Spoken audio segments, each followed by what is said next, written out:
கற்று கொடுத்திருந்தார்கள். தாய் தகப்பன் அவனுக்கு கற்றுக் கொடுத்திருந்தபடியினால் ஆலயத்திலே ஆசாரியன் சொல்வதை கேட்டு ஒழுக்கமாய் இருந்தார். தேவன் அவரை கூப்பிடும் போது ஓடி போய் கேட்டார். நம்ம பிள்ளைகளை 10 தடவை கூப்பிட்டாதான் ஒரு தடவை பக்கத்துல வரும், இல்லைன்னா என்ன செய்யாது, வராது. தேவன் கூப்பிட்ட அந்த சத்தத்தை கேட்ட உடனே ஏலி இடத்துல ஓடி போய், ஐயா, தாத்தா, பெரியவரே, ஆசாரியரே, எப்படி கூப்பிட்டுருப்பாரோ, என்னை அழைத்தீரோ என்று கேட்டார்.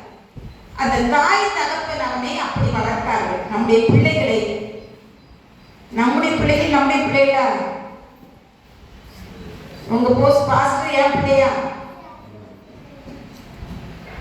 என் பிள்ளையா? என்கிட்ட கொடுத்து எனக்காக வளர்த்துடு என்று சொன்னார். நம்ம பிள்ளைங்க ஒரு நாளை நீங்க தயவு செய்து நினைக்காத உங்க பிள்ளைங்க இல்லை, உங்கள்கிட்ட தந்துருக்க.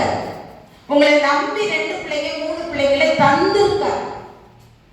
அதை வளர்த்து எங்க கொடுத்துடணும்? ஆண்டவர்கிட்ட கொடுத்துடணும். நம்ம வளர்க்கிறோம், எங்க கொடுக்குறோம்? உலகத்துக்கு கொடுத்துறோம். எங்க கொடுக்குறோம்? இங்க கவனிங்க. வளர்த்து யாருக்கு கொடுத்துடுறோம்? உலகத்துக்கு கொடுத்துடுறோம். நீ ஒரு டாக்டர் ஆயிரு, ஒரு இன்ஜினியர் ஆயிரு, ஒரு டீச்சர் ஆயிரு, ஒரு ஆபீஸ்ல ஒர்க் பண்ணுன்னு உலகத்துக்கு கொடுக்குறோம். நல்லது. அந்த ஆபீஸ்ல நீ உண்மையா இருப்பியா? அப்படி வளர்த்துக்கிறோமா அப்படின்னு நம்ம பார்க்கணும். அதனால இன்றைக்கு ஒரு தீர்மானம் எடுங்க. பிள்ளைங்களை அங்கிருந்து கொண்டு வரும்போது ஆராதனை முடியும் வரைக்கும் அமர்ந்த இடத்திலே அமரணும். கண்ணாடி போட்டிருக்கிற தம்பி இதுவரைக்கும் இது 5வது இடத்துல உட்கார்றாரு. சிரிப்பதற்கு அல்ல, குழந்தைக்கு தெரியாது, அதனால சொல்றேன். 5வது இடத்துல உட்கார்ந்துருக்காரு. அவங்களும் எவ்வளவோ சொல்றாங்க. நல்ல வீட்டில இருந்து கிளம்பும் போதே நம்முடைய பிள்ளைகளுடைய தலையில கையை வச்சு ஜோம் பண்ணி, என் பிள்ளை சர்ச்சில் போனா அமைதியா ஒரு இடத்துல உட்காரணும்னு சொல்லுவேன். நாங்கெல்லாம் சின்ன பிள்ளையா இருக்கும்போது, உங்க போதகர் சின்னவராக இருக்கும்போது, சில நேரங்களில் உடல் பலவீனமாக இருந்தால் நான் ஆலயத்துக்கு போக மாட்டேன். பக்கத்தில் இருக்கிற ஆலயத்துக்கு போவார் அவர். வந்த உடனே அவர்கிட்ட கேட்கிற முதல் கேள்வி, ஆலயத்தின் செய்திகள் அனைத்தையும் நான் கேட்டிருப்பேன். அவர்கிட்ட கேட்பேன், இன்னைக்கு என்ன வசனம், என்ன சொன்னாங்க, சரியா கவனிக்கலைன்னா எனக்கு தெரியும். அப்புறம் இதெல்லாம் சொன்னாங்களே, நீ எங்க போயிருந்தான்னு கேட்பேன். அப்ப சாப்பாடு இல்லைன்னு, அன்னைக்கு தான் சிக்கன் எடுப்போம், மட்டன் எடுப்போம், சாப்பாடு இல்லை, அது என்னன்னு சொல்லி எனக்கு யோசனை பண்ணி சொல்லு அப்படின்னு. அதனால தான் இன்னைக்கு அவர் அங்க உட்கார்ந்துருக்காரு. இது பெருமைக்காக இல்ல, ஆண்டுடைய நாம மகிமைக்காக சொல்கிறேன். ஆலயம் அலக்களிக்கப்படுகிறது. ஆலயம் அலக்களிக்கப்பட்டால் ஆண்டவர் அங்கே அசைவாட முடியாது. பரிசுத்தம் இல்லாமல் தேவனை தரிசிப்பது கூடாத காரியம். ஆகவேதான் ஆலயங்களை எழுதி போட்டிருப்பார்கள். எங்களுடைய கன்னியாகுமரி மாவட்டத்தில் பரிசுத்த அலங்காரத்துடனே கர்த்தரை தொழுது கொள்ளுங்கள். அங்க ஒரு பிள்ளை, இங்க ஒரு பிள்ளை, எல்லாம் அங்கதான் நம்ம திரும்பி பார்க்கிறோம். அப்படி இல்லை. ஆராதனையில் ஆண்டவர் உலாவுகிற இடம்.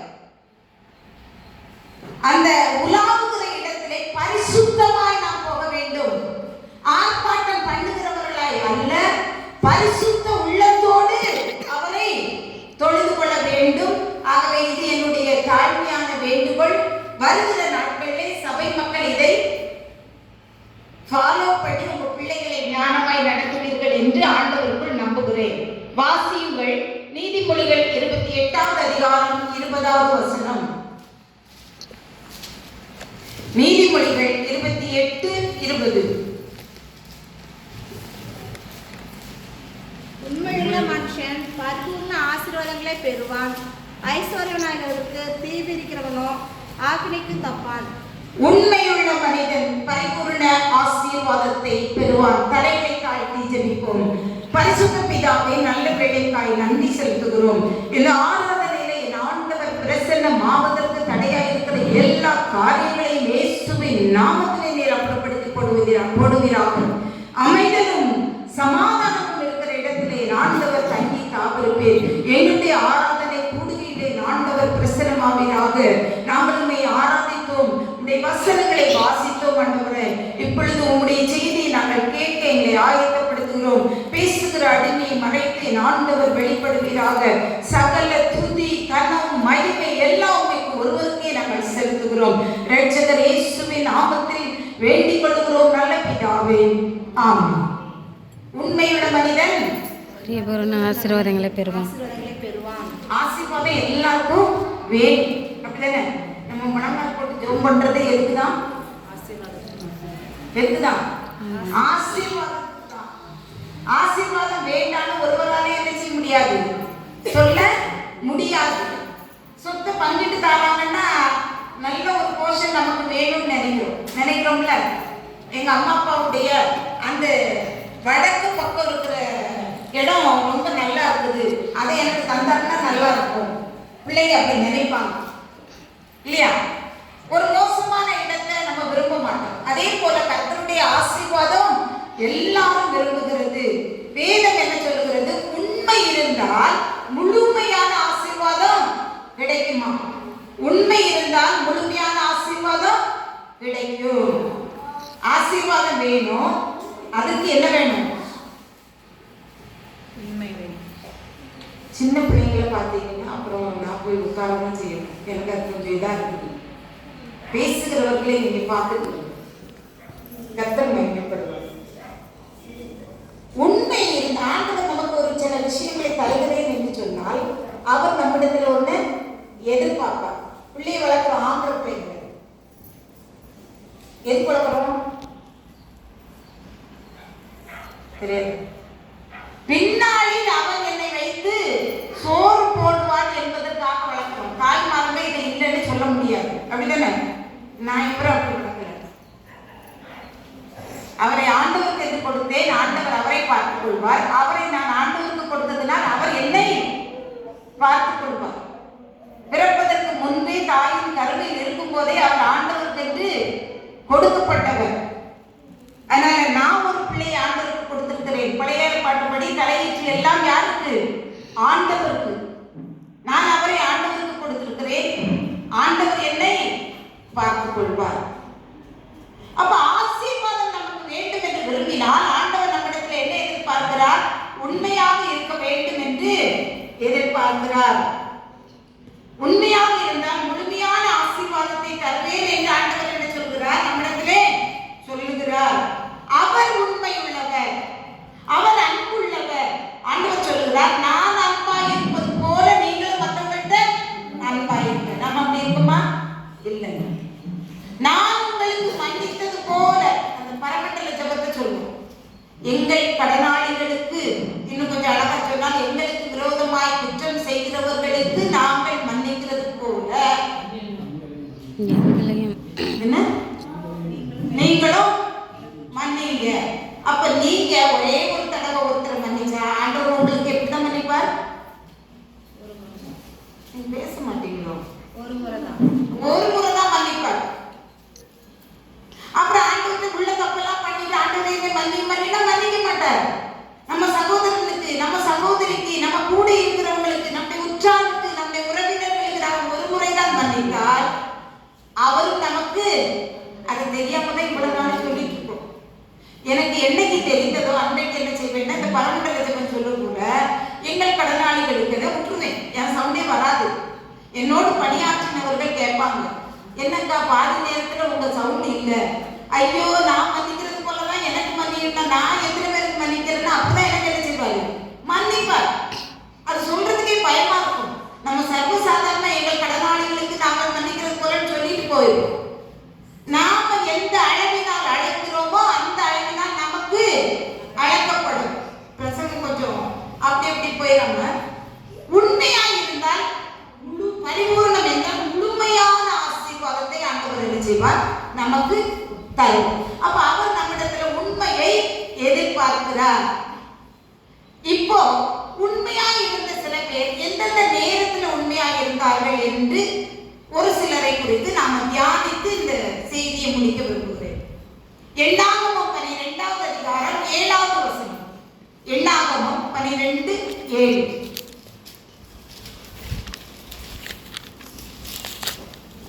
என் தாசனாகிய மோசேயோ அப்படிப்பட்டவன் அல்ல, என் வீட்டில் எங்கும் அவன் உண்மை உள்ளவன். என் தாசனாகிய மோசே எப்படிப்பட்டவன் அல்ல? ஏதோ ஒரு விஷயத்துல அப்படிப்பட்டவன் இல்லை. அவன் தப்பு செய்கிறவன் அல்ல, அவன் பாவி அல்ல. மாறாக அவன் எப்படி இருந்தான்? என் வீட்டில் எங்கும் உண்மை உள்ளவனாய் இருந்தான். என் வீடு என்று ஆண்டவர் கருதுகிறது எது? புதிய ஏற்பாட்டிலே ஆண்டவர் சாட்டை எடுத்து கொஞ்சம் பேர் அடிச்சார். என்ன வீடு? ஜெப வீடு. அதை என்ன செய்தாங்க? விற்கிறதும் கொள்றதும் ஆக்குறதுனால சாட்டை எடுத்து என்ன செய்தார்? அடித்தார். நாம் அதை எப்படி வச்சிருக்கிறோம்? இந்த வீட நல்லா வச்சிருக்கோமா? இது உங்களுடைய சபை. உங்கள் போதகர் இங்க இருப்பார், நாளைக்கு அவருக்கு வேலை எங்கேயாவது போட்டு அவரு போயிடுவாரு. நீங்க இங்கதான் என்ன செய்வீங்க? உட்கார்ந்துருக்கணும். நீங்க இங்கதான் நாட்டப்பட்டிருக்கீங்க. எங்கெங்கயோ நாம போறோம், எப்படி எப்படி எங்கெங்கயோ எந்தெந்த ஜபத்துக்கெல்லாம போறோம் என்பது இல்ல கணக்கு. ஒரு ஆலயத்துல நீ நாட்டப்பட்டிருக்கிறதா என்றால் இந்த ஆலயத்தின் காரியங்களில் நீ எப்படி நடந்து கொள்கிறாய் என்பதைத்தான் ஆண்டவர் என்ன செய்வார்? பார்ப்பார். மோசே தனியா ஜோப் பண்ணிருப்பாரா இல்லையா? கட்டாயமா பண்ணார்.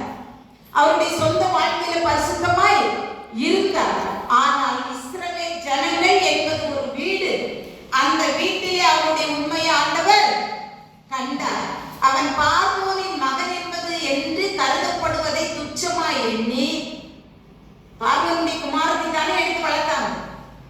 அதை விட்டு விட்டு வந்து இந்த ஜனங்களுடைய முறுமுறுப்பு, இந்த ஜனங்களுடைய ஏச்சு பேச்சு, இந்த ஜனங்களுடைய வேண்டாத வழிநடத்துதல், இது எல்லாம் சகித்து கொண்டு அவர்களை நடத்த தன்னை ஒப்பு கொடுத்து உண்மையாய் இருந்தபடியினால் அவருடைய உண்மையை ஆண்டவர் கண்டார். சகல மனிதர்களிலும் அவர் மிகுந்த சாந்த குணமுள்ளவன். நமக்கு இருக்கிற பொறுமையுள்ளவர்கள் பூமியை சுதந்திரித்துக் கொள்வார்கள். நம்ம சுதந்திரிச்சுக்குமா? பொறுமை இருக்கா? இல்லை. ஆலயத்தினுடைய காரியங்களிலே தன்னை ஈடுபடுத்திக் கொள்ள வேண்டும்.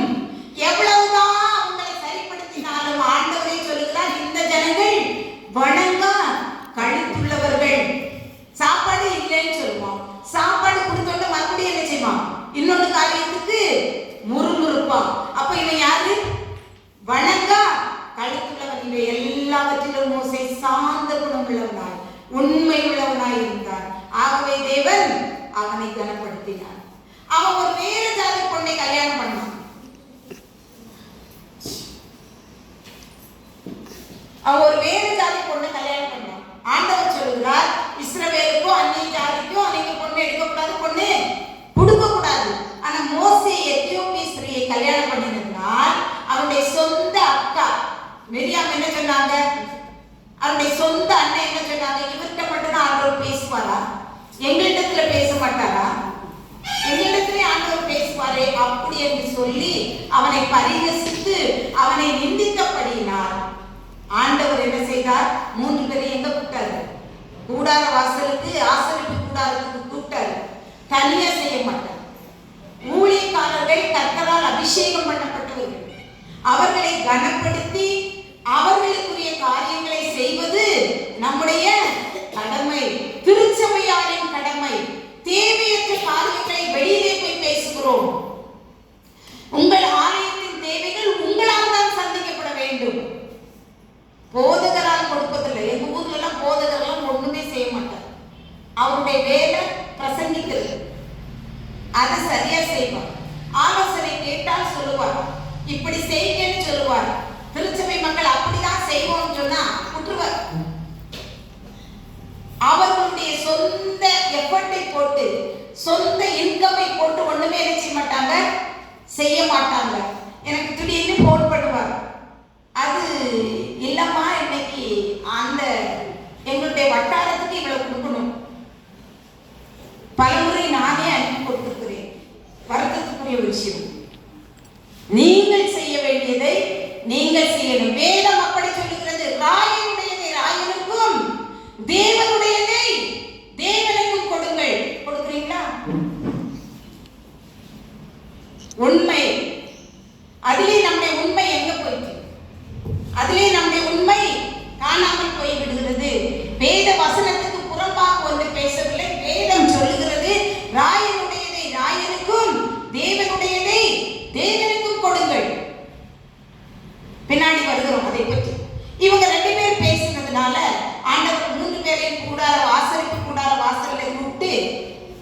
நிச்சயமாக இப்படிப்பட்டவன்.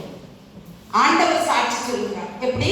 என் வீட்டில் எங்கும் அவன் உண்மை உள்ளவனாயிருந்தார். நேரத்துல உண்மை, ஆண்டவருக்கு கொடுக்கிறதுல உண்மை, வழி நடத்துறதுல உண்மை, சமுதாயத்துல உண்மை, எல்லா இடத்திலும் அவர் உண்மையாய் இருந்தார். அவனை குறித்து பேசுவதற்கு உங்களுக்கு உரிமை இல்லை என்று சொல்லி தேவன் கூடார வாசலில் இருந்து புறப்பட்டு போனால் குஷ்டரோகி ஆனார். உண்மையற்றவர்களாக இருப்போமானால் தேவன் நம்மை தண்டிப்பார். ஆண்டவரே சொல்லுகிறார், ஒரு தீர்க்கதரிசி சொந்த ஊரிலே மதிக்கப்பட மாட்டார். எனக்கு தெரிந்த ஒரு அருமையான சகோதரர் ஒரு வில்லேஜிலே ஒரு இந்த மாதிரி ஒரு கூட்டத்தை கூட்டி ஒரு பிரேயர் ஆரம்பித்தார். அது வளர்ந்து ஒரு திருச்சபையானது. ஆனால் அவர் அதிலே பணி செய்யவில்லை. அதற்கு வேறே ஒரு போதகரை போட்டு அது திருச்சபையோடு திருநெல்வேலி திருமண்டலத்தோடு இணைக்கப்பட்டது. ஏன் தெரியுமா? ஒரு தீர்க்கதரிசி ஆனவனுக்கு தன் சொந்த ஊரிலே என்ன கிடையாதா? மதிப்பு கிடையாது. நாம் அப்படிதான் வச்சிருக்கிறோம். வேற வேற போதகர்கள் உங்கள் சபைக்கு வந்தாலும் அவருக்கு ஒரு விதமான மரியாதை இருக்கும். நம்ம சொந்த ஊர்ல இருந்து ஒருத்தர் வந்தா அவருக்கு மரியாதை கிடைக்காது. இவன் தானே, நம்ம எப்படி போறோம், டேய் வாடா இருக்கட்டா பார்த்துக்கலாம் அப்படி சொல்லுவோம். அப்படித்தானே? அதனாலதான் ஆண்டவரே தன் சொந்த ஊர்லயே ஊழியம் செய்யாமல் வேற இடத்துல என்ன செய்தார்? ஊழியம் செய்தார். ஆகவே மோசேயை போல ஆண்டவருடைய வீட்டில் எங்க உண்மையாய் இருக்க வேண்டும், ஆண்டவருடைய காரியத்திலே டைம் கீப் பண்ணி உண்மையாய் நடந்து கொள்ள வேண்டும், ஆண்டவருக்கு கொடுக்கிறதிலே உண்மையாய் இருக்க வேண்டும். அப்படி என்றால்தான் ஆண்டவர் என்ன செய்வார்? ஆசீர்வதிப்பார். என்னாகமம் 12:28 உண்மையுள்ள கர்த்தரின் ஊழியக்காரருக்கு விரோதமாய் பேச உங்களுக்கு பயம் இல்லாமல் போயிற்று என்று ஆண்டவரே சொல்லுகிறார். எல்லா விஷயத்திலும் நம்மிடத்தில் உண்மையை எதிர்பார்க்கிறார். திருச்சபையின் காரியங்களிலே உண்மையை எதிர்பார்க்கிறார். திருச்சபையின் ஆக்டிவிட்டீஸ்ல உண்மையை எதிர்பார்க்கிறார். திருச்சபையின் வரவு செலவு காரியங்களிலே உண்மையை எதிர்பார்க்கிறார். உண்மையாக இருக்கிறோமா? உண்மையாக இருக்கிறோமா? இன்று ஆண்டவர் உண்மை உள்ளவர்களை தான் நான் பரலோகத்துக்கு கூட்டிட்டு போக வேண்டாம், நாம போவோம். என் பிள்ளைகளை நான் உண்மையா வளர்த்திருக்கிறேனா? கர்த்தருடைய போதனையிலும் சிற்சையிலும் வளர்க்கிறேனா? போதனை மாத்திரமல்ல, சிற்சை. பிறப்பினால் அடித்தால் அவன் சாவான். குழந்தை அடிக்காம செல்லம் கொடுத்து வளர்க்கிறது இல்லை. பிறப்பினால் அடித்தால் அவன் என்ன செய்ய மாட்டானா? சாக மாட்டான்.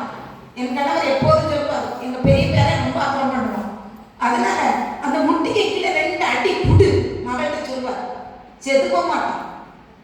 நாளைக்கு அவனுக்கு உணர்வு வரும், ஒழுக்கம் வரும். ஆகவே இப்படிப்பட்ட காரியத்திலே, திருச்சபையின் காரியத்திலே உண்மை உள்ளவர்களாய் நாம் நடக்க வேண்டும் என்று ஆண்டவர் விரும்புகிறார். இரண்டாவதாக சமுதாயத்தில் உண்மை. முதலாவது என்ன பார்த்தோம்? என் வீட்டில் எங்கும் உண்மை. இரண்டாவதாக சமுதாயத்தில் உண்மை. ஆதியாகமம் 6வது அதிகாரம் 9வது வசனம். ஆதியாகமம் 6:9.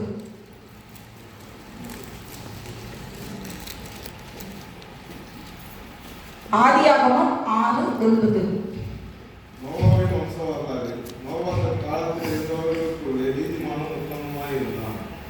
நோவா தன் காலத்தில் வாழ்ந்த மனிதனுக்குள்ளே எப்படி இருந்தான்?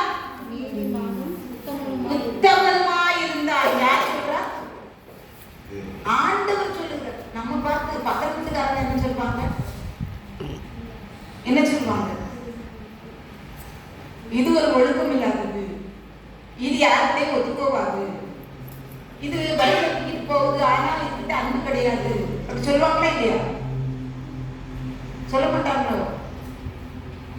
சொல்லுவாங்க. ஆனால் இந்த நோவா நீதிமான உத்தமமாக இருந்தாங்க என்று வேதம் சொல்லுது. அந்த காலத்துல வாழ்ந்தவங்க ரொம்ப துன்மார்க்கமான வாழ்க்கை வாழ்ந்தாங்க. ஆதியாகமம் 1ஆம் அதிகாரத்துல சொல்லுது, ஆண்டவர் படைத்த பூமியை பார்த்து நல்லது என்று கண்டார் என்று வேதம் சொல்லுது. அப்படிதானே? ஆண்டவர் படைத்த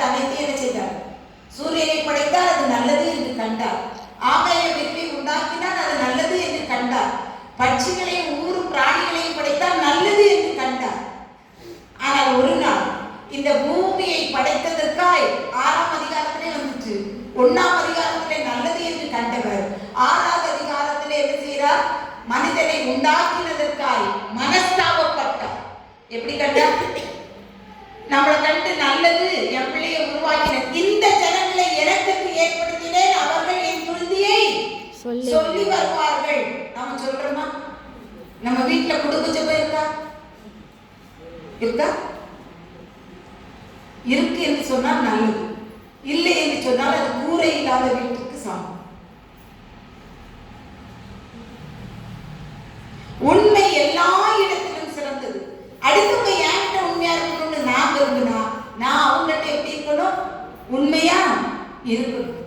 என் பிள்ளை எனக்கு கீழ்ப்படியணும், என் பிள்ளை நல்லவனா வளரணும் அப்படின்னு சொன்னா பெற்றோர்கள் முன்மாதிரியான ஜீவியம் செய்ய வேண்டும்.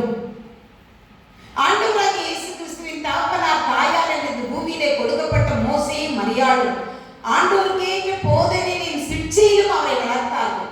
அவர் எப்படி வளர்ந்தாரா? இயேசுவானவர் ஞானத்திலும் வளர்த்தியிலும் தேவ கிருபையிலும் மனுஷ தயவிலும் அதிகமாய் விருத்தி அடைந்து வளர்ந்தார் என்று சொல்லப்படுது. நாம் வளர்க்கிற விதம் தான் பிள்ளைகளே. உன் பிள்ளைகளுக்கு இவைகளை கருத்தாய் போதித்து நடக்கு, அப்படி என்றால் அவன் முதிர் வயதிலும் அதை விடாதிருப்பார். இப்ப நாம சொல்லி கொடுத்து வளர்க்கறதுதான் வளர்ந்தா இது தீமை, இந்த இடத்துக்கு போக கூடாது, அங்க போக கூடாது. கிறிஸ்தவர்கள் என்ற பெயரை வைத்துக் கொண்டு தேவையற்ற காரியங்களுக்கு அடிமையாகி கொண்டிருக்கிறோம். ஆனா பேர் என்ன? கிறிஸ்தவர்கள். அங்க கிறிஸ்து இருக்காரா? நம்மகிட்ட இருக்காரா? நம்ம இல்லங்கள்ல இருக்காரா? கிறிஸ்து ஒரு இடத்துல இருப்பார். அவர்கள் மட்டும்தான், நாம மட்டும்தான் இருக்கோம். கிறிஸ்தவன் என்றால் கிறிஸ்துவை உடையவன். அப்ப சமுதாயத்துல நாம கிறிஸ்துவை உடையவர்களாய் வாழ வேண்டும். ஆண்டவர் வைத்து போன முன்மாதிரியை நாம் என்ன செய்ய வேண்டும்? கடைபிடிக்க வேண்டும். நோவாவின் காலத்தில் வாழ்ந்தவர்கள் துன்மார்க்கர்களாய் வாழ்ந்தார்கள். தேவ குமாரர்கள் மனுஷ குமாரத்திகள் மேல் இச்சை கொண்டு அவர்களை மணந்தார்கள். தேவகுமாரர்கள் யார்? அந்த காலத்திலே ஆண்டவரால் பாவிகள் என்று தள்ளப்பட்ட தேவதூதர்கள் என்று கருதப்படுகிறது. அவர்கள் மனுஷ குமாரத்திகளை விவாகம் பண்ணினார்கள். இச்சை அது விபச்சாரமாக ஒருவேளை கருதப்பட்டிருக்கலாம். அப்படிப்பட்ட சீர்கெட்ட சமுதாயத்தில் வாழ்ந்தவன் தான் நோவா. ஆனால் அவன் எப்படி வாழ்ந்தான்? உத்தமருமாய் வாழ்ந்தான். கடல்ல வாழ்ற மீனை வாங்கிட்டு வந்து சமைக்கிறோம். உங்களுக்கு அது தெரியுமா? தெரியாது. நிறைய மீன் சாப்பிடுவீங்களான்னு எனக்கு தெரியாது. கடல்ல இருந்து வாழ்கிற மீனை தான் நம்ம வாங்கிட்டு வந்து உப்பு போடாம அதை என்ன செய்ய முடியாது? சமைக்க முடியாது. அது பொழுது உப்பு தண்ணியில இருந்தாலும் உப்பு அதன் மேல என்ன செய்யாது? ஒட்டாது. தாமரை சேத்துல தான் வாழும், ஆனா அதுல சேர் என்ன செய்யாது? ஒட்டாது. அப்படிதான் நாம் வாழ வேண்டும் என்று ஆண்டவர் விரும்புகிறார். நோவா உண்மையாய் தேவனுக்கு முன்பாக உண்மையாய் உத்தமனும் நீதிமானுமாய் வாழ்ந்தபடியினால் வேலையை செய்கிற வாய்ப்பை பெற்றான். தன்னையும் தன் குடும்பத்தையும் பேழைக்குள்ளே காப்பாற்றிக் கொண்டான். யோபு அவன் வாழ்ந்த காலத்திலே உத்தமன் என்று தன்னுடைய மனைவி சொல்லுகிற அளவுக்கு வாழ்ந்தான். உத்தமனும் சன்மார்க்கனும் என்று வேதம் சொல்லுகிறது. மனைவியே ஒரு சாட்சி சொல்கிறார் உத்தமன் என்று. இன்றைக்கு நம்முடைய கணவர்களை நாம் உத்தமன் என்று சொல்ல முடியுமா? மனைவிகளை உத்தமி என்று சொல்ல முடியுமா? போய் தொலைங்க. அப்படிதான் யோசிக்க தோணுகிறது. ஆனால் உத்தமனாய் யோபு வாழ்ந்தார். ஆகவேதான் அவனுடைய முன்னிலைமையை பார்க்கிறோம், பின்னிலைமை அதிக ஆசீர்வாதமாய் தேவன் மாற்றினார். நோவாவை பூமியில் உள்ள அத்தனை பேரையும் அழைத்தார். அழித்த ஆண்டவர் நோவாவை, அவருடைய குமாரன், அவருடைய மருமக்களை ஆண்டவர் என்ன செய்தார்? பேழைக்குள்ளே பாதுகாத்தார். உண்மையாய் இருந்தால் பேழைக்குள் நம்மை காப்பாற்றிக் கொள்ளலாம். நம்முடைய பேழை ஆண்டவராகிய இயேசு கிறிஸ்து. அவர்தான் நம்மை தப்பித்துக் கொள்ளக்கூடிய, நம்மை பாதுகாக்கக்கூடிய ஒரு அடைக்கலமானவர். ஆனால் நாம் எல்லா காரியத்திலும் உண்மையற்றவர்களாய் வாழ்கிறோம். வாசியுங்கள் மல்கியா 3ஆம் அதிகாரம்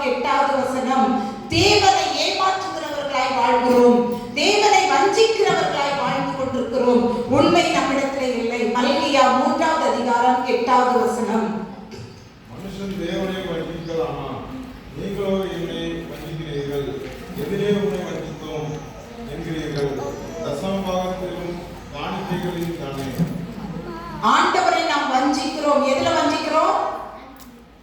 ஆண்டவருக்கு கொடுக்கக்கூடிய காரியத்திலே வஞ்சிக்கிறோம். தசம பாகம் எங்கே வர வேண்டும்? ஒரு ஆலயத்திலே ஆகாரம் உண்டாகிருக்கும்படி தசம பாகங்களை எங்க கொண்டு வரணுமா? பண்டசாலை. எது பண்டசாலை? இந்த ஆலயம். இப்ப சோறாக்கணும், சாப்பாடு போடணும்னா ஏதாவது செய்யணும் உங்கள்கிட்ட அவர் கேட்க வேண்டியது. நீங்க கொடுத்தீங்கன்னா அது எங்க இருக்கும்? இங்க இருக்கும். உங்களுடைய தேவைக்கு அல்லது ஏழைகளுக்கு நாம் செய்வதற்கு இங்க இருந்து என்ன செய்யலாம்? எடுத்து கொடுக்கலாம். இங்க இல்லாதபடினா உங்களிடத்துல கேட்க வேண்டியதா இருக்கிறது. அது உங்களுக்கு பாரமாய் தெரிகிறது. புதிய ஏற்பாட்டிலே சொல்லப்பட்டிருக்கிறது, வாரத்தில் ஒரு முறை நாம் சம்பாதிப்பதிலே சிறிதளவு எடுத்து ஒதுக்கி வைக்க வேண்டுமா? அப்போ ஊழியர்கள் உங்களிடத்தில் வரும்போது நீங்க அதை எடுத்து ஆண்டவருக்கு கொடுக்கலாம் என்று வேதம் சொல்லுது. தசம பாகங்கள் உங்களுடைய ஆலயத்துக்குரியது.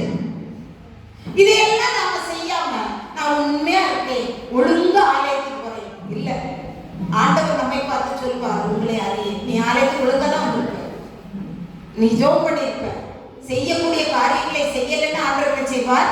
உங்களை அறியேன் என்று சொல்லுவார். ஒரு வேடிக்கையான ஒரு சின்ன சம்பவம், அனைவருக்கு கொஞ்சம் நித்திரை மயக்கமாக இருக்கிறதுனால ஒரு சின்ன சம்பவம். ஒரு முறை ஒரு போதகர் செய்தியெல்லாம் முடிச்சிட்டு அவர் புதுசா வந்திருக்கிறார். ஆராதனை முடிந்து விட்டு வாசல்ல நின்னார். போறவங்களுக்கெல்லாம் தோத்துறோமா, நல்லா இருக்கீங்களா எல்லாம் கேட்டுட்டே வந்தார். நல்லா இருந்தது, ஆராதனை நல்லா இருந்ததுன்னு சொன்னாங்க. கடைசியா ஒரு மூதாடி ஒருவர் வந்தார்.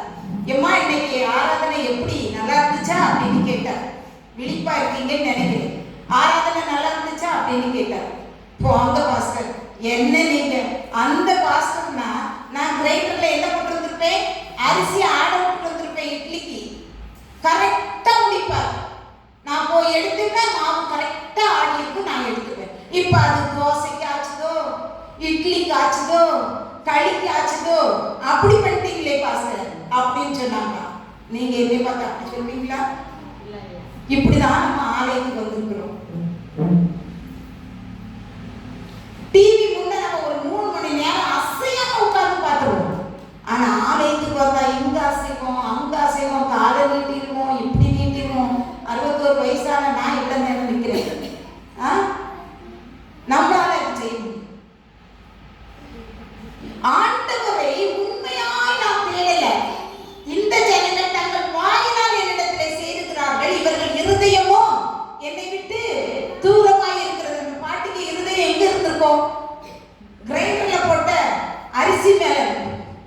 அதனாலதான் போதகர் கேட்டோன்னு டக்குன்னு எடுத்தாங்க, அவங்க பாஸ்டர் நீங்க ஒண்ணு அதுக்கு சரிப்பட்டு வர மாட்டீங்க. இப்ப அது இட்லி செய்வனா, தோசையை செய்வனா, களிதான் உண்டுவனா தெரியாது. அந்த சூழ்நிலைக்கு நீங்க ஆராதனை முடிச்சிருக்கீங்க அப்படின்னு சொன்னாங்க. சரி, தசம பாகங்கள் அதுல நம்ம ஆண்டவரை வஞ்சிக்கிறோம், கொடுக்கிறதுல ஆண்டவரை வஞ்சிக்கிறோம். 2 அங்கிகளை உடையவர் இல்லாதவருக்கு ஒண்ணு கொடுக்கணுமா? நம்ம அப்படி கொடுக்கிறோமா? கிறிஸ்து பிறப்பை அனுசரிக்கிறோம். யாருக்கு கிறிஸ்து பிறப்பு? யார் பிறந்தது? பிறந்த நாள் நம்ம வீட்டில் அனுசரிக்கிறோமா? அப்ப பிறந்த நாள் கொண்டாடுகிற நாம யாரை கனப்படுத்துவோம்? யாருக்கு பிறந்த நாள் அவங்கள கனப்படுத்துறோம். ஆனா இந்த கிறிஸ்துமஸ் கொஞ்சம் வித்தியாசமானது. பிறந்திருக்கிற ஆண்டவர் எங்கேயோ இருப்பாரு, நமக்கு தான் பட்டு சேரி, ஜீன்ஸ் பேண்ட், லெகங்கா எல்லாம் நமக்கு தான். யாருக்கு இல்ல? ஆண்டவருக்கு இல்ல. பிரியமானவர்களே, நான் ஒன்று சொல்றேன், நல்லா கேட்டுக்கோங்க. எனக்கு என் குடும்பத்திற்கு நான் துணிமணிகள் எடுக்கிறதுக்குள்ள ஏழைகளுக்கு என்ன கொடுக்கணுமோ அதை கொடுத்துக்கிட்டு தான் எங்க வீட்டு பிள்ளைகளுக்கு எங்களுக்கு என்ன செய்வோம்? எடுப்போம். ஆண்டவருக்கு கொடுக்கறதுல ஒரு நாள் வஞ்சிக்க கூடாது. நீ வஞ்சி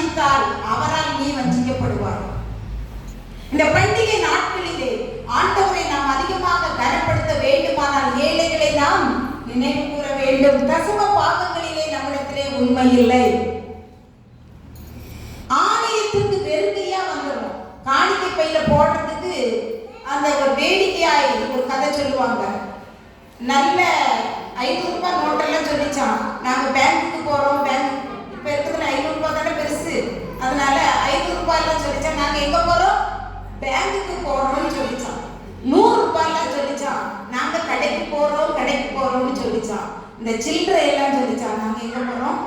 ஆலயத்துக்கு போறோம். எங்க போறோம்? சில்லறை எங்க வருது? ஆலயத்துக்கு வருது. ஆண்டவர் காயினுடைய காணிக்கை அங்கீகரிக்கவில்லை, ஆபேலினுடைய காணிக்கை அங்கீகரித்தார். ஏன் தெரியுமா?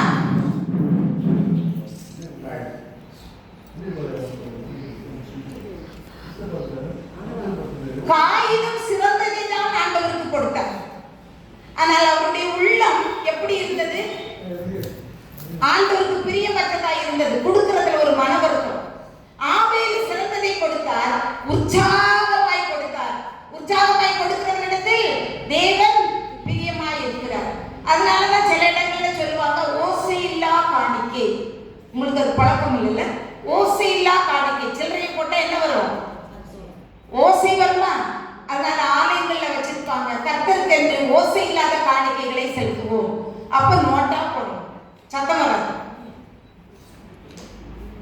இன்றைக்கு நாம் தீர்மானம் எடுப்போம், தசம பாகங்களிலே கர்த்தருக்கு கொடுக்கிறதிலே நாம் உண்மையற்றவர்களாய் இருக்கக்கூடாது, தேவனை வஞ்சிக்க கூடாது, தேவனுடைய நாமம் மகிமைப்படுவதாக. மூன்றாவதாக, மரண பரியந்தம் உண்மையாயிரு. பூமியிலே தேவன் நம்மை வாழ வைக்கிற கடைசி நொடி வரைக்கும் எப்படி இருக்க வேண்டும்? உண்மை உள்ளவர்களாய் இருக்க வேண்டும். வெளிப்படுத்தின விசேஷம் 2வது அதிகாரம் 10வது வசனம். வெளிப்படுத்தல் 2:10.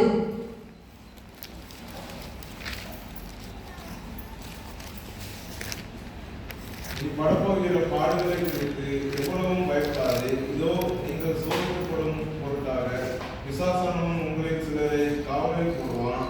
10 நாள் உபத்திரவப்படுவீர்கள். ஆகிலும் நீ மரண பரியந்தம் உண்மையாயிரு. அப்பொழுது ஜீவக்கிரீடத்தை உனக்கு தருவேன். எப்போ ஜீவக்கிரீடத்தை தருவார்?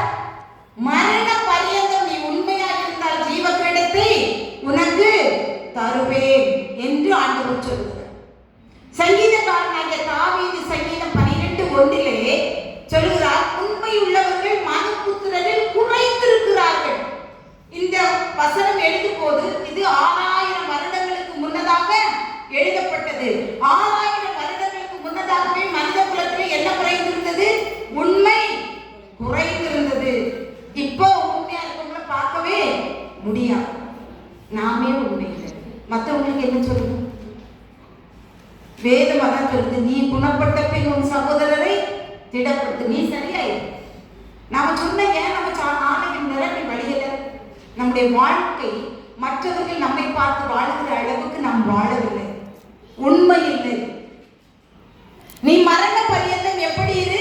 உண்மையாய் இரு. மனுபுத்திரரில் உண்மை உள்ளவர்கள் குறைந்திருக்கிறார்கள் என்று 6000 வருடத்திற்கு முன்னதாகவே சங்கீதக்காரனாகிய தாவீது சொல்லியிருக்கிறான். இப்போது உண்மையுள்ளவர்களை பார்ப்பது கடினமாய் இருக்கிறது. ஆகவே தான் அப்போஸ்தலனாகிய பவுல் எபேசியர் 4:25 பொய்யை களைந்து மெய்யை பேச கடவோம். அவனவன் பிறருடன் பொய்யை களைந்து மெய்யை பேச வேண்டும். உண்மை உள்ளவர்களாய் நாம் இருக்க வேண்டும். ஆபிரகாமுக்கு ஆண்டவர் 75 வயதில் சொன்னார், உன்னை நான் ஆசீர்வதித்து உன் சந்ததியை பெருக பண்ணுவேன் என்று சொன்னார். உடனே கொடுத்தாரா? இல்ல. ஆபிரகாமுக்கு 86 வயதாகும் போது இஸ்மவேலை கொடுத்தார். அது ஆண்டவருடைய சித்தப்படி அல்ல, அது சாராள் எடுத்த முடிவு.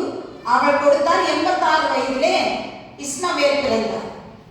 ஆதியாகமம் 14:16 சொல்லப்பட்டிருக்கிறது, 99 வயது வரையிலும் அவன் ஆண்டவருக்கு உத்தமமாய் இருக்கவில்லை. ஆபிரகாமா எது இல்லையோ அதுதானே ஆண்டவர் கேட்பாரு, அப்படிதானே? நீ அடக்கமா போ. ஆண்டவர் மோசேட்ட சொன்னாரு, எப்ப நீ தான் போய் அந்த ஜனங்களை கூட்டிட்டு வரணும் போன்னு சொன்னாரு. அவரு என்ன சொன்னாரு? ஆனா அவர் திட்டுவாயா? இல்ல. அதற்கு முன் அவர் வாக்கு வல்லமை உள்ளவரா, வாக்கில் வல்லவனா, நல்லா பேச தெரிஞ்சவன். நீ உன்னை திக்குவாயின்னு சொல்லல, திக்குவாயாகவே ஆகக்கடவாயின்னு சொல்லிட்டு அதுக்கப்புறம் தான் அவர் திக்குவார். ஐயா என்னால முடியாது, ஆலயத்துக்கு எனக்கு செய்ய முடியாதுன்னு ஆண்டவர் சொல்லுவாரு. உனக்கு நான் என்ன செய்ய மாட்டேன், தர மாட்டேன். ஆலயம் எனக்கு என்ன செய்தது என்று பார்ப்பதை விட நான் என் ஆலயத்திற்கு என்ன செய்தேன் என்று பார்ப்பது நல்லது. நாடு எனக்கு என்ன செய்தது, ஐயா நீ நாட்டுக்கு என்ன செய்திருக்க? அதே போலதான் இருக்கும். ஆலயம் எனக்கு ஒண்ணுமே செய்யல, ஆலயத்துல ஏதாவது நமக்கு கிடைக்குதுன்னா நம்ம ஓடி வரோம். எனக்கு முதல் நாள் இவங்க அந்த கேரளா போனதெல்லாம் எனக்கு ரொம்ப வருத்தம். அந்த பிள்ளைகளுக்கு என்ன தெரியும், சொல்றதுன்னு அர்த்தமே புரியாது. இப்ப நான் இவ்வளவு நேரம் பேசிக்கிறேன், அவங்களுக்கு என்ன தெரியும், ஏதோ அந்த ஆண்டி நின்று பேசினாங்க அவ்வளவுதான் தெரியும்.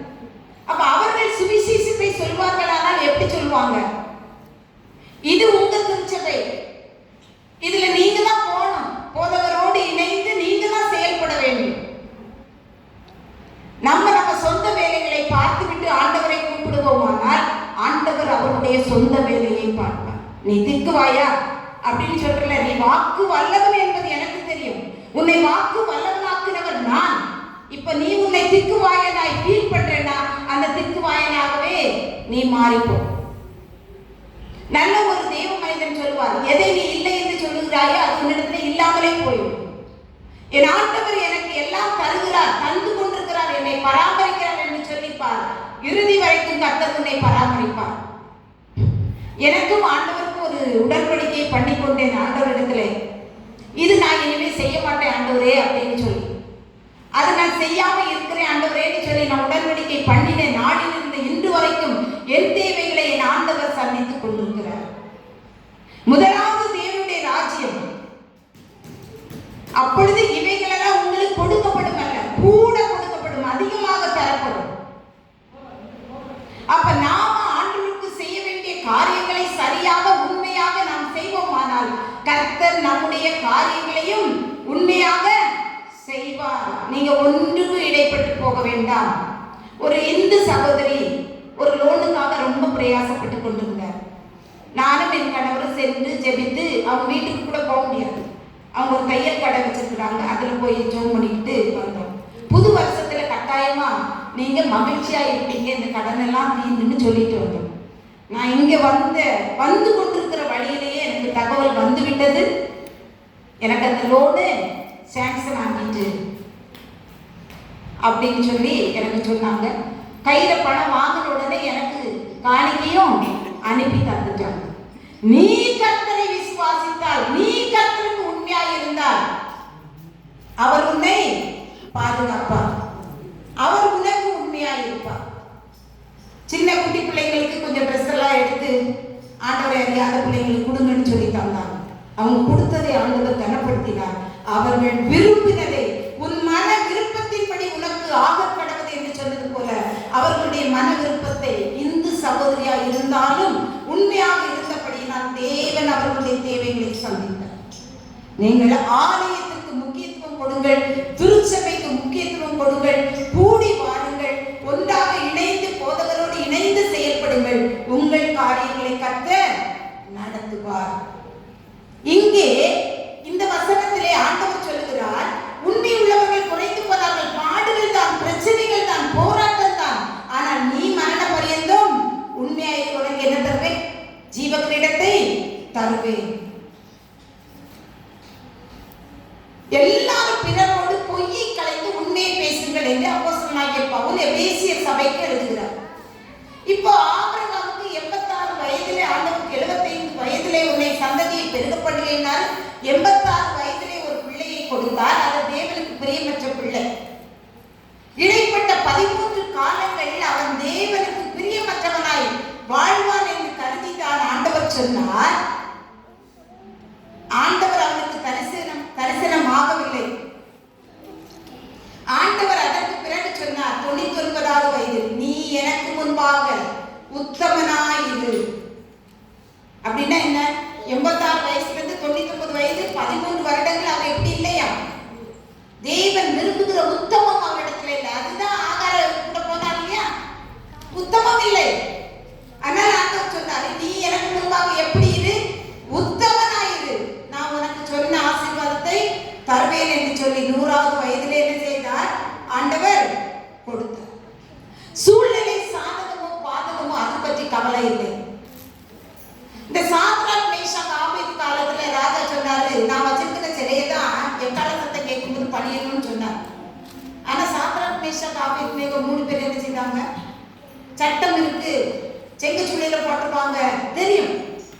ஆனா அவங்க உண்மையா இருந்தாங்க, தேவனுக்கு முன்பாக நாங்க இதை என்ன செய்ய மாட்டோம், பணிய மாட்டோம். சூளையில போடப்பட்டாங்க. 7 மடங்கு நெருப்பு அதிகப்படுத்தினார்கள், அதுக்குள்ளே போடப்பட்டார்கள். சூளையில போடுகிற வரைக்கும் கர்த்தர் அனுமதிப்பார். அங்கே 4வது மனிதராக கர்த்தர் கூட உலாவினார். அந்த முடி கூட கருது, போட்ட ட்ரெஸ் எல்லாம் கருதுங்க, அப்படியே இருந்தாங்க. நெருப்புக்குள்ள போயிட்டு அப்படி வர முடியுமா? முடியாது. தேவன் கூட உலாவினார். உன்னோடு ஆண்டவர் உலாவ ஆயத்தமாய் இருக்கிறார். உன்னோடு உறவாட அவர் ஆயத்தமாய் இருக்கிறார். மரண பரியந்தம் உண்மையா இரு என்று வேதம் சொல்லுகிறது. சட்டங்கள் கடுமையாய் இருக்கிறது என்பதை அறிந்த தானியேல் 3 வேளையும் அவன் எப்போது ஜெபிப்பது போல என்ன செய்தான்? ஜெபித்தான். ஐயா, அப்படி தையூர் ராஜாவை தவிர வேற யாரையும் வணங்க கூடாதுங்கிறது சட்டம். ஆனா வேதம் சொல்லுகிறது, என்னையன்றி உனக்கு வேறே தேவர்கள் உண்டாயிருக்க வேண்டாம். அதை அவன் ஃபாலோ பண்ணான். எப்ப செய்தது போலையும் அந்தி சந்தி மத்தியான வேளையிலே ஆண்டவரை நோக்கி ஜெபித்தான். எங்கே போடப்பட்டான்? சிங்கக்கவியில போடுற வரைக்கும் கர்த்தர் சும்மா இருந்துட்டாரு நமக்கு தோணும். சிங்கக்கவியில் போடுவதுதான் அவர்களுடைய கடமை. சிங்கத்தின் வாயை கட்டுகிறவர் யார்? பிரச்சனைகளை அனுப்புகிறது பிசாசு, அதிலே இருந்து விடுதலை உண்டாக்குகிறவர் யார்? ஆண்டவர்.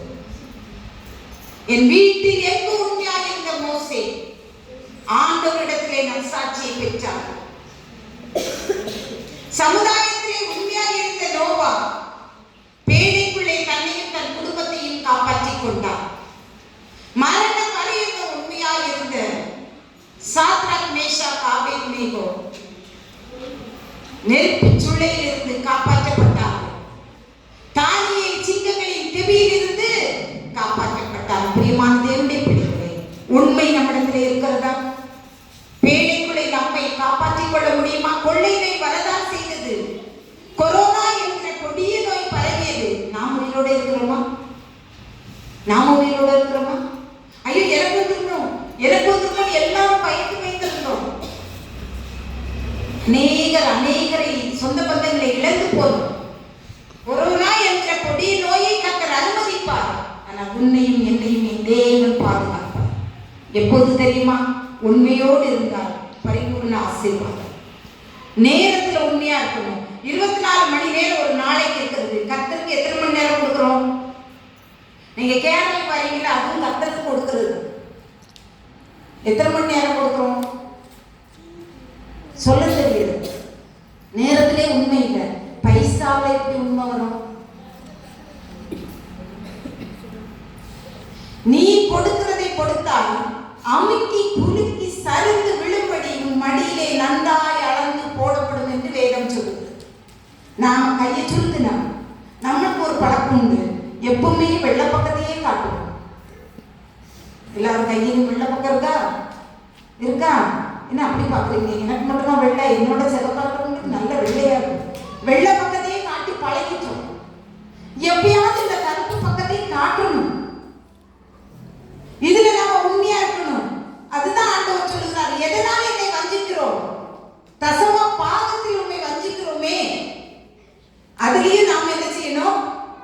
கொடுக்கணும். உற்சாகமாய் கொடுத்தால் தேவன் பிரியமாய் இருப்பார். நம்ம பிள்ளைகள் 2 பிள்ளைகள்ல ஒரு பிள்ளை நமக்கு பிரியமா எல்லா வேலையும் செய்யுது. அதுக்கு எல்லாம் ஏதாவது கொஞ்சம் ஸ்பெஷலா 2 சாக்லேட் கொடுக்குற இடத்துல அந்த பிள்ளைக்கு ஒரு சாக்லேட் அதிகமாக தான் கொடுப்போம். கொஞ்சம் நாம கடி கடிச்சிட்டா அதுக்கு ஒரு காக்கா கடி கொடுப்போம்ல. அப்ப ஆண்டவருக்கு நாம் உற்சாகமாய் கொடுத்தால், அவர் நம்ம பிரியமாய் இருந்தால் எவ்வளவு நன்மைகள் நமக்கு கிடைக்கும். அதை நாம் ஒரு நாளும் மறந்து போக வேண்டாம். உண்மையா இருக்கிறதை தேவ வேண்டும். நம்முடைய சமுதாயத்தில் நம்மை சார்ந்திருக்கிற திருச்சபையை நாம் உண்மையாய் இருக்க தேவன் நம்மை அழைக்கிறார். மோசேயை போல தேவ சமூகத்திலே நாம் உண்மையாய் இருக்க வேண்டும். நோவாவை போல சீர்கேடான சமுதாயத்திலே நாம் வாழ்ந்தாலும் நாம் உண்மையாய் இருக்க வேண்டும்.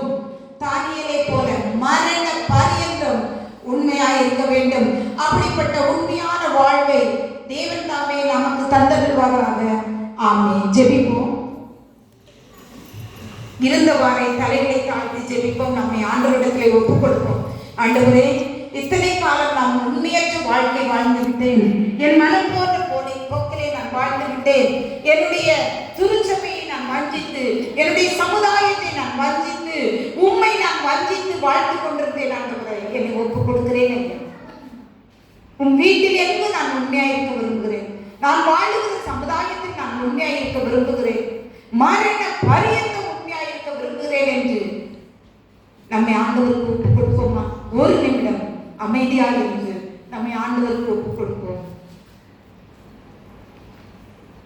ஒரு நிமிடம் நம்மை தாழ்த்தி ஆண்டவருக்கு ஒப்புக் கொடுப்போம். உண்மையுள்ள மனிதன் பரிபூர்ண ஆசீர்வாதத்தை பெறுவார்.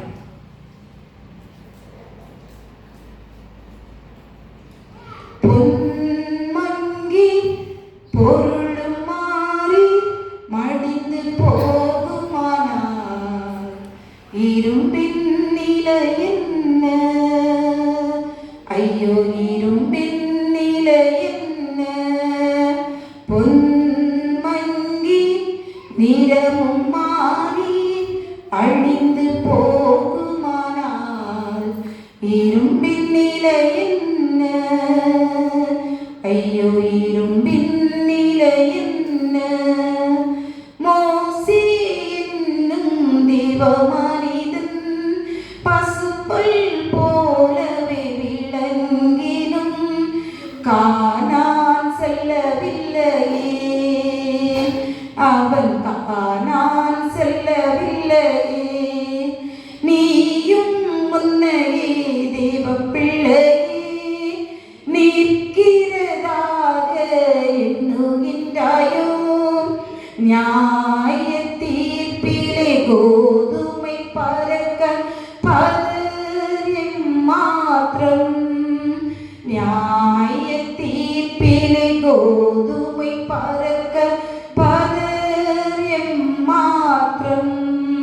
பொன்மங்கி நிறமும் மாறி அழிந்து போகுமானால் இரும்பின் நிலை என்ன?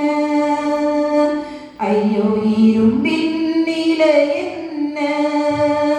நீதிமானே ரட்சிக்கப்படுதல் அரிய செயல் என்றார்.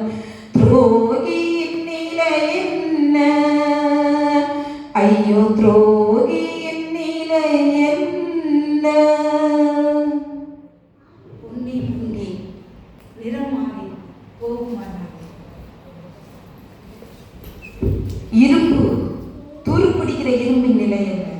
நீதிமான் ரட்சிக்கப்படுவதே அரிய செயல் என்றார். உண்மையற்ற தெய்வ துரோகிகளாய் வாழ்ந்து கொண்டிருக்கிற நம்முடைய நிலைமை என்ன? நம்முடைய நிலைமை என்ன என்று ஆண்டவர் வருவாரானால் நாம் எங்கே செல்வோம்? ஆண்டவரோடு பரலோகத்துக்கு செல்வோமா அல்லது எரி நரகத்துக்கு பாத்திரவான்களாய் மாறுவோமா? நம்மை நாம் சிந்தித்து பார்ப்போம். நல்ல பிதாவே, நன்றி தகப்பனே, இந்த நல்ல செய்தி எங்களுக்கு தந்தீரே உமக்கு நன்றி. கேட்கிற அனைவரும் கேட்கிறவர்களாய் மாத்திரமல்ல, அதன்படி செயல்படுகிறவர்களாய் காணப்பட என் ஆண்டவர் அருள் புரிய வேண்டும் என்று இறைமகனை சுவழியாய் வேண்டி நிற்கிறோம் நல்ல பிதாவே. ஆமென்.